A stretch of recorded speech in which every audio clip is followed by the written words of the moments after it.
আমরা যখন পাঁচগাঁওয়ের দিকে ঢুকেছিলাম তখন এই রাস্তাটা কিন্তু একদম ফ্রি ছিল, কিন্তু যখন আমরা বের হতে যাই তখনই হয় আমাদের সাথে যত ঝামেলা। এখান থেকে বের হওয়ার জন্য আমাদের প্রায় 1 ঘন্টার মতো সময় লেগে যায়। পাঁচগাঁও থেকে এখন আমরা যাচ্ছি দুর্গাপুর, যেখানে চীনামাটির পাহাড় আছে।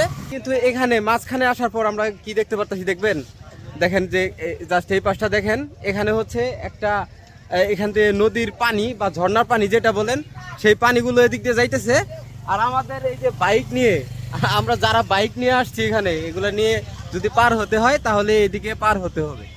আর আমি একটা ফুটেজ আপনাদেরকে দেখাবো, সেটা হচ্ছে যে মাঝখানে দেখেন একটা বাইক, সেটা নিয়ে আটকে গেছে, ও বাইক নিয়ে পার হইতে গেছিল, আটকে গেছে। তো আমাদের এতগুলা বাইক নিয়ে আমরা কি করব সেটাই কিছু বুঝে আসতেছে না। যাই হোক, যে কোনো ভাবে পার হতে হবে। আপনারা দূরে যেই বাইকটি দেখতে পাচ্ছেন সেই বাইকটি কিন্তু এখান থেকে ঠেলে নেওয়া হচ্ছে, আর ঠেলে নিতে হবে কারণ হচ্ছে এখানে প্রচন্ড বালি, আর বালি মাটির ভিতরে বাইক চালানো কিন্তু একবারেই ইম্পসিবল। আর তাছাড়া এখানে আছে পানি, পানি কিন্তু মোটামুটি ভালো গভীর। আর এই দৃশ্য দেখার পর আমাদের টিমের মেম্বাররা সব রাগান্বিত হয়ে যায়। ভাই, আপনাদের অনুভূতি কি এখানে আসার পর? অনুভূতি কি আমি বলি আমার যে অনুভূতি এই কই ব্রেক ব্রেক আমি কই দয়া করে ভাই কেউ এনে আইসেন না ভাই।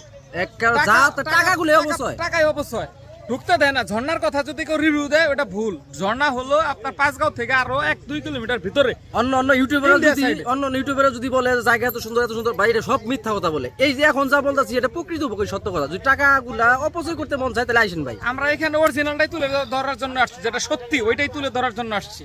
তবে সবচেয়ে বড় বিষয় হলো যাদের মনে করেন যে পর্যাপ্ত পরিমাণ সময় হাতে আছে আর যাদের তারাই মনে যে টাকার কোনো অভাব নাই, তারা এসে ঘুরে যান ফাও, আমাদের কোনো কিছু করার না। আমাদের হাতে তো সময় নাই। না, আসলে এখানে আসার পর ওই দিকটা আমাদের অনেক এখন আমি প্ল্যানিং করতেছি যে নদী দিয়ে কিভাবে মানে বাইকটা পার করা যায়, ঠিক আছে।